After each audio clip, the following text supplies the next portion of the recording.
Kristin Norderval. She's here with us today. She is? Yes. Oh, that's her there. Yes, so I let you say it. Yay!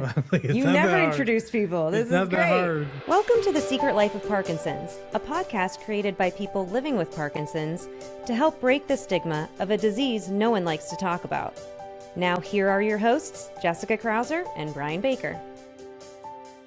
Kristin, welcome to The Secret Life of Parkinson's. How are you? Thank you so much. I'm good. I'm doing okay. I'm in the Netherlands, yes. Yes, that's right. And it's very late for you right now, so it's afternoon for us. But I'm so glad that you wanted to come on the show. You have something very interesting, I think, that we haven't touched on yet. So why don't you give us a little bit of your background, and then we'll go from there. I've been a musician all my life. I started singing when I was 2. Oh, they tell me. So before, as you're talking, you're singing. Yeah, right. And I trained as a classical singer and worked as a classical singer for a couple decades. I also had trained simultaneously as a composer at the University of Washington. And then I stopped composing for a while, but then I got back into it, and I started working with electronics, where I could sample my voice and then work with the electronics and process voice, and that opened up a lot of things. It turned a monophonic, one line instrument into a multiphonic. You could do many playing around with your own choir. That's fun. Yeah, it is fun. And I did an artistic research residency at the Opera School in Oslo, starting in 2019. And then I started noticing, I'm feeling stiff. I'm feeling like a little weird.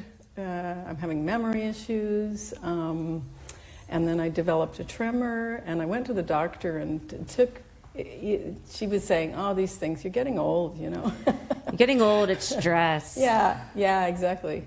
And it turned out that by the end of the artistic research PhD that I was doing, where I was developing these gestural controllers, I was diagnosed with Parkinson's. And the irony was that I had developed a system that was based on weighted random. In other words, I couldn't completely control it anyway. That was the way it was designed. It was designed to give me surprises and be an improvising partner. And I knew I could know what the minimum delay unit, because I would program it into these different buffers, and what the maximum is, but everything in between was a search. And if I had a little more tremor, it didn't really matter. I'd just play with it. So I thought that was really interesting. So explain that to me again. This is the controller that I worked with on my artistic residency. Okay. And it's I'm using wireless MIDI rings, and they're sending Bluetooth signal to the computer about where my hand is, what my hand position is, and I have these little switches on the rings that can change what I'm doing with that hand position.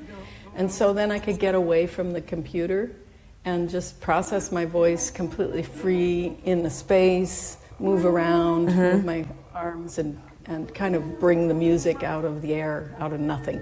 If you think about a looping where you have a regular, you're just layering over the same time frame, this was a non-synchronous looping. So one layer might be a minute, and another might be just a few milliseconds. And they have different effects, and so it was like weaving all these different patterns over each other, and you'd get interesting, unpredictable layerings back. So if I had a little extra tremor, I'm just changing the delay a bit, and then I'd have to play with it anyway. That's how I had designed the system. And you designed it before you were even diagnosed? And I designed it before I was even diagnosed. Wow. Yeah. That is so interesting. Yeah, then I started really looking into, what is this? It was a shock. It was 2023 when I got diagnosed. It was late in the year, so I spent basically 2024 kind of digesting it. And then I saw this call for a research project that would be a combination of an artist and a scientist looking at things that were any kind of combination of neurology and art.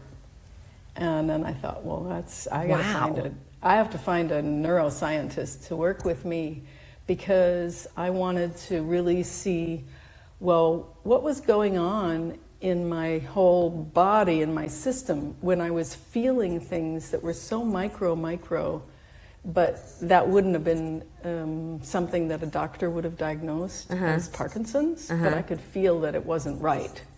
So it was like when I would take a breath in, you know, as a singer, you're learning to lift your palate and then sing.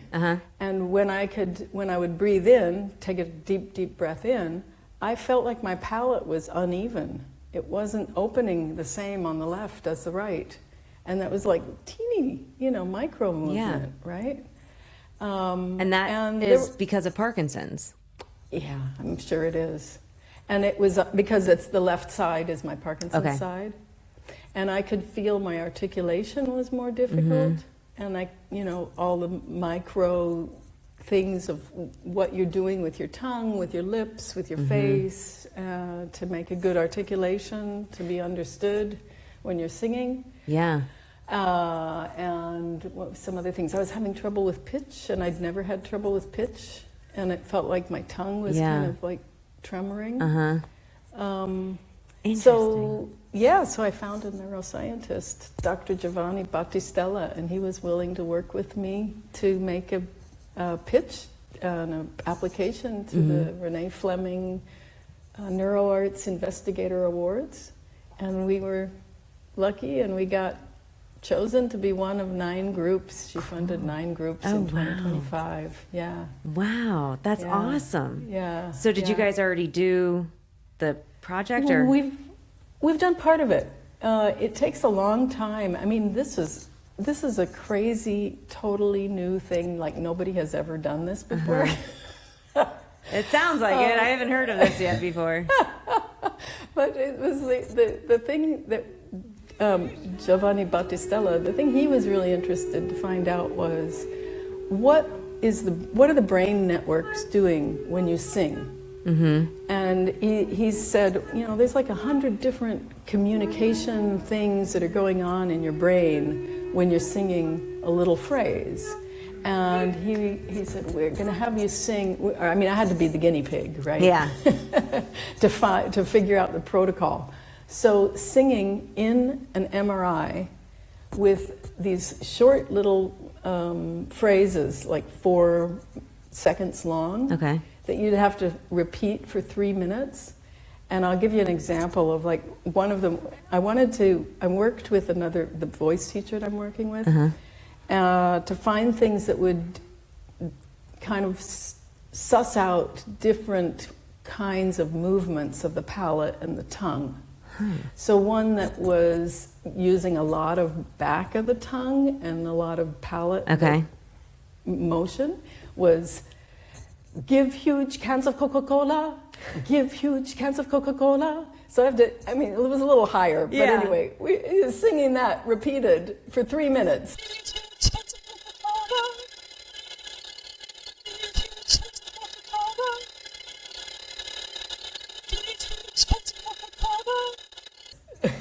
In an MRI. So the MRI could get all these pictures, and they call it a dynamic MRI, and they were able to make a little video out of it. So are they doing it? Is the project to do this to figure out like any type of diagnosis, or is it to help with, like, we were actually just talking to somebody from Speak Out, which is the Parkinson's voice project, right? Like we were talking with, you know, when Brian was mentioning something that he feels like he aspirates. Is that the word you wanted to use? Yes. Sometimes when he's eating or drinking, sorry. So is this like supposed to help, or like what is this going to do? There's a couple things. One is we're just going to see what we see. Yeah. We're looking for a very small sample size. We're starting 5 classically trained singers that really know their instrument, so that we can get feedback. Okay, what are you feeling? What are we seeing? And then 5 singers without Parkinson's. Oh. Same age, same Okay. voice type that we're going to compare. The thing that would be interesting is both to see what is the brain network doing to communicate all these complex movements, and what is happening in the vocal apparatus physically. Can you see any? Can we see any commonalities there? The muscles that control the soft palate, which is used so much in singing, also control the swallowing mechanism. So I feel like there could be some really interesting information in there that might help. And you know how they're often, the speech therapists are recommending certain kinds of exercises to strengthen your swallowing muscles, either with a using those little things that you blow into, or we talked about doing like using a straw, and seeing how long you can hold it. All of those things. I think there could be even more specific exercises developed, just the same way that the physical therapists who had Parkinson's and the dancers who have Parkinson's were really the ones who upped the level of exercise. I guess I never thought about that. Yeah, because earlier, like 20 years ago, the doctors were recommending people just sit there. Don't do anything. Just sit there because you're a fall risk. Isn't that terrible? But I mean, it's one of those things that I joke with my kids about when they're like, how did you guys not know smoking was bad back in the day? Like, it's smoking. And it's like, it's the same way you don't realize that being on your phone and social media are bad for you, but you'll find out later on. And it's the same thing with exercise. Like, it's just crazy that it's like, why would you not think to move? It's a movement disorder. But we're learning a lot now, and we actually just had a speech pathologist on earlier, and it's probably the second or third time that we've talked to somebody about like speech and voice and how we need to really focus on our whole body has muscles. So it's making sure that you're working out every part of it. And we talked Brian into hopefully doing some. Maybe you can become a singer. I had no rhythm or singing ability before I had Parkinson's. But everybody has resonance. You don't have to have rhythm. I have. Are you tone deaf? I'm tone deaf. Tone deaf. Do you have your people yet? I have one professional singer in California. Okay, so they can be anywhere. Well, we'd like to, the thing is that right now the funding is not enough to pay for lots of travel. So they have to come to the Netherlands? Yeah. Okay. No, they have to come to Boston. Oh. It's happening at Harvard. Okay. It's a collaboration at Harvard. Well, let's talk about this, because people who watch the show, I mean, one, there's a lot of people that are in the Northeast. But then even still, like, if we can find people, or you can find people through this podcast, what are the criteria? You're just looking for professional singers? Looking for professional singer who's been diagnosed with Parkinson's, anywhere between, I think, 20 and 80, and can't do people with DBS. Okay. Because of the MRI. See, we're out. Yeah. Sorry, dang. Can't sing anyways, but we're out. Like, do they have to have a certain kind of voice or musician abilities, or just the fact that they know their instrument, like you said? Like, just the fact that they know their instrument, because we have a set of exercises. They're going to hear the exercises and be able to practice them in advance and then sing them in the MRI, and it's the combination of that person's awareness of their own body and what we're seeing both in the brain scans. They have the pictures of the brain all lit up in these different areas for different exercises. And what we're seeing in the dynamic fMRI, which is the whole sort of video of the entire vocal apparatus in profile. So I know we talked about that. That's like what the process is, but what do you need from them? Like, they have to get to Boston. Have to be willing and be there for how long? Be willing to be in Boston and sing in the MRI for, it might be 90 minutes, it might be shorter. How often? On one time. Okay. So do they get to stay the whole medicated? thing would be about 5 hours. It would be like a day. I wonder if there's any musicians out there that can. How do they reach you? They can contact you through email, or who would they contact? the email is simonian_lab@mei.harvard.edu. Okay, awesome. So tell us about your interview with Renee Fleming. She's amazing and so generous. Got interested in NeuroArts. That's awesome. And the plasticity of the brain, and has funded, I think our cohort in 25 was the second year that she's funded. Now she's looking into the next group of researchers. Awesome. It's amazing. Tell her we said thank you. I mean, anytime like Yeah. somebody, because she does not have Parkinson's, right? So anytime somebody without Parkinson's that like looks to our group that is like, I want to help, it blows my mind. It's like the stuff like Melissa does with exercise. It's just like you have no connection to it. But anyway, so why don't you talk to us about that information? So Renee Fleming is interested in this plasticity of the brain, NeuroArts in general, and it's not necessarily just Parkinson's, but there have been a few Parkinson's projects. So in addition to mine and Dr. Battistella, David Leventhal, who is part of the Dance for Parkinson at Mark Moros, he's doing a project looking at comparing dance to walking. That's cool. Yeah, it's very cool. We'll get you dancing. Yeah, I've never tried that. How did she make that connection with the neuroscience aspect of things? She has spoken in other interviews about how she went through a period of having real stage fright, and then it developed into a, what do they call it, somatic pain? Or What does that? neurologic pain. Okay. Like if you have pain that's caused by a physical cause, sometimes the neurotransmitters and the messages to the brain can get stuck in a kind of feedback loop, so that even after the physical injury is gone, you're still feeling the pain. And you have to deal with that by kind of retraining your brain.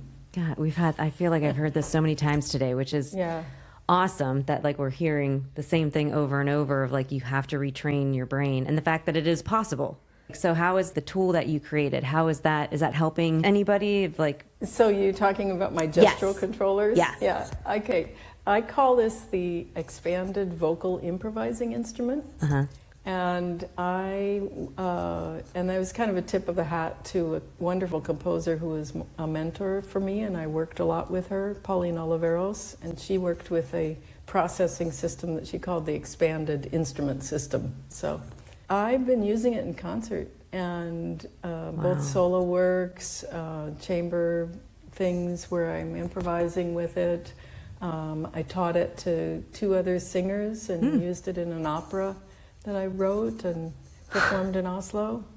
And I'm working on another opera that's going to be done in Vienna in September, and I'm teaching another singer to use it. do you need us to come? I would love that. I mean, that sounds like Please come. a great trip that we need to be there. September 17th in Vienna. Be there. So what's interesting is I know like from a singing standpoint, that is huge because we talk about our vocals. But do you work or talk to other musicians? And I don't know if you're connected with many people living with Parkinson's, but like I've heard, it was a guest that we had on somewhat recently within 2025. And remember he said he started drumming, like playing the drums. And he did that after he was diagnosed, but he was like, and it helps his tremor. So do you find, like, I'm assuming with all the things that you're doing, it's helping things, and that's what you're learning about. You're trying to figure out, like, what is this helping with? But do you ever hear that, or? I was thinking I want to take drumming lessons too. Really? Because I could feel that I didn't have the rhythm anymore that was even in my hands. And when I was playing piano, my scales were not even. And I thought maybe I could do it with really big movements. You haven't tried it yet? No, I haven't. But it's still on my list. Okay. But I have a lot of things that I got going on. Well, you can do that and then get back to us and let us know how it helps, because we actually did that in one of our exercise classes. Is we had like a drumming, we got one of those like big exercise balls, and just had like sticks and we would like drum. And it, I mean, it was just fun for us, but it's like to actually do that drumming. Yeah, yeah. Well, in some ways, the rings are a kind of they're more zen. They're not like huge movements, or they can be, but usually I'm using it kind of zen.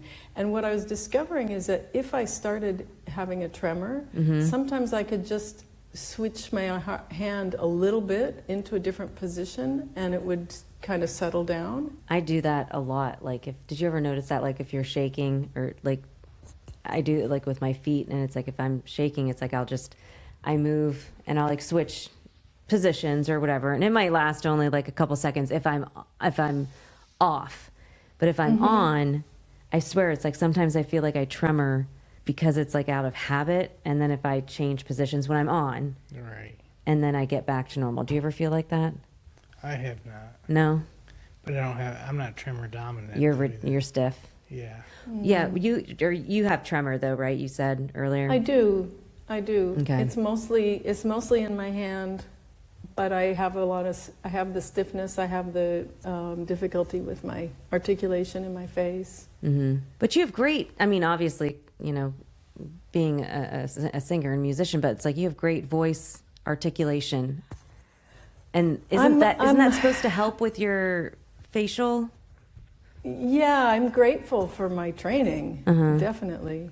But I did notice that my voice, my singing was getting quieter, and my talking was getting quieter. Before I was diagnosed, I didn't know what was happening. Yeah. I was like, why am I talking quiet? And one duo partner that I had that, really knows me for a long time, she said to me, "What's up with your face?" So she saw it before I was diagnosed. Very, very subtle. That's why I say to Brian, "What's up with your face?" Nobody noticed mine before diagnosed. I was grouchy. It's just grouchy. Yeah. Why are you being so mean?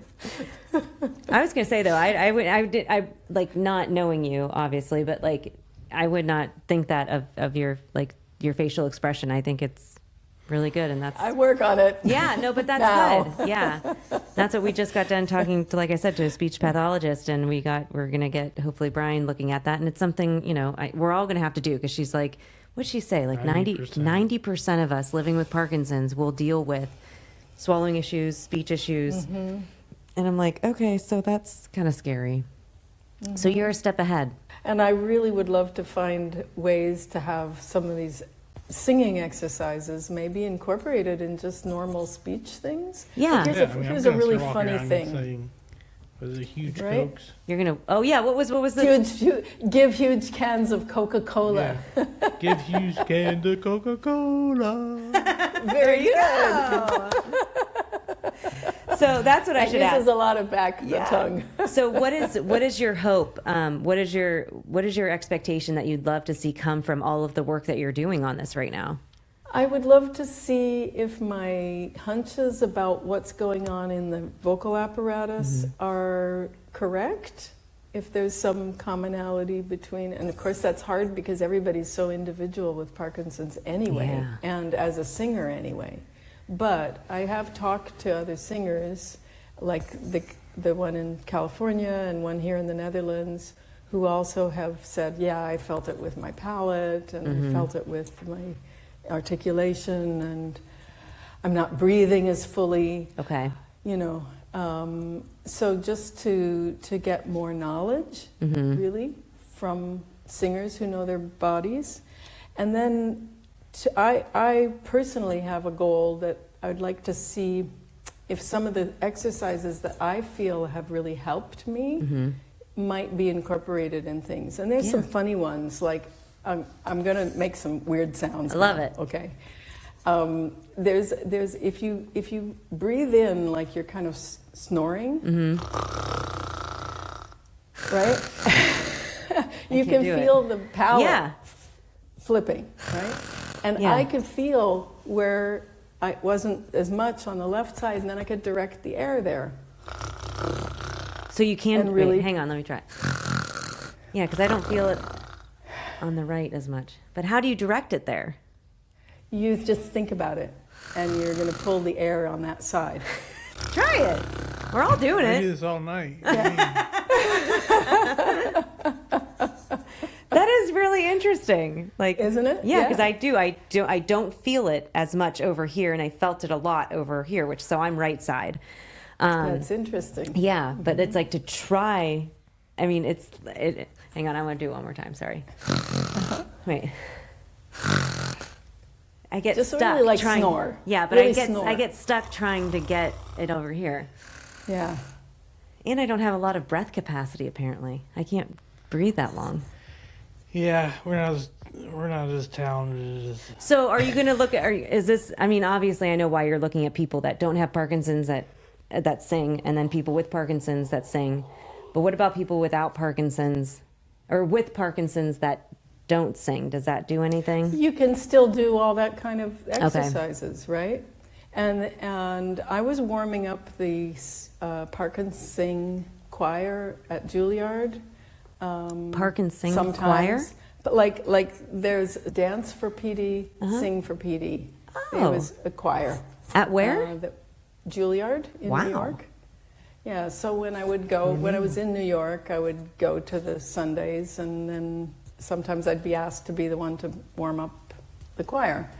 And people in the choir were saying, "Oh, I really feel different when you warm me up. You know, get me really breathing, and then long breaths out." And there's a lot of choir directors that are working with Parkinson's choirs who do that, who do regular exercises, sort of classical voice exercises. Yeah. But then if there's this thing about the unevenness with the palate, here's another funny one, okay? If I go, that's a number, like a B. Yeah. Right You get to do any sound. of this. Okay. It's fun. That's it. That's it. Very good. Now, if you did it and you hold your lips in the middle.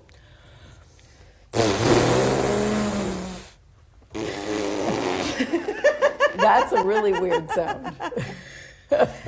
Something should be cut out the other end. But you can feel the difference between one side and the other side. Yeah, you're right. 'Cause And you can hold like the whole half of one side and the whole half of the other side and feel the difference. So there's these very kind of funky exercises that might be interesting to try to address the asymmetry that's going on. So at our gym, PD Next Steps in Ohio, we have a music teacher that comes on Fridays. It's kind of like, I feel like sometimes we're in kindergarten, it's like we have this on Fridays and this on Tuesdays, but she comes on Fridays and she does these exercises, and then she gets us to sing after, and you do feel the difference. But I remember the things that she was having us do, I'm like, this is really weird, but most of it is just like what you just did. It's like, the snoring, and it's trying to get your vocal cords enacted, your tongue. Like she'll make us stick out our tongue and like move it in different ways and all kinds of stuff. So this is... Makes sense to you now. Now you're a believer. I know. Well, I always was, but it's like I really think that this stuff is important for people to know. It's like this is, it's a whole movement muscle situation that you have to work at, and it's like, if you have it, it's like you might as well take the time to learn to understand like what you can do to make things better. So. And if it's the muscles that are connected to swallowing, absolutely. I was telling Brian that's really important. That is the scariest thing to me is choking. So. This was great, and I'm gonna. I kind of want to do it again. I gotta wait till we get off of it though. You're not even doing anything. I aim on my right. You have to put more air through there. So is there anything out there that our viewers would like to see that you can share with us that Steve can add to as like a QR code or on the website? What are the titles of those? Like, what are things that they can see? I have a Vimeo page, and there is a short thing that I call Evie and Me that I've been sending around. Okay. That shows me working with the controllers, and it's a fun piece. And there's other, if you go to the Vimeo, there's other things. Some of the videos you can actually see my tremor if you look quite carefully. Okay. Yeah. Very cool. Okay. Yeah, but it's me having fun playing around with this instrument. Awesome. And then we'll play around with our lips. Yeah. Yeah, snoring. good. I don't know why. That is so much fun to do. Because you feel like a kid. I know. I think that is. I think that's exactly right. That's why I'm so surprised you're not doing it even more. You're like the kid of the group, and you'd love to do these things. But like you said, you already snore at night, so try it again. Yeah, mine is so much louder. Yeah. Mine, I got to practice. Yeah. Wait until next podcast. All right. We'll do it again. Well, Kristin, thank you so much for joining us. This was such a pleasure. I know it's late for you right now, so we'll let you go.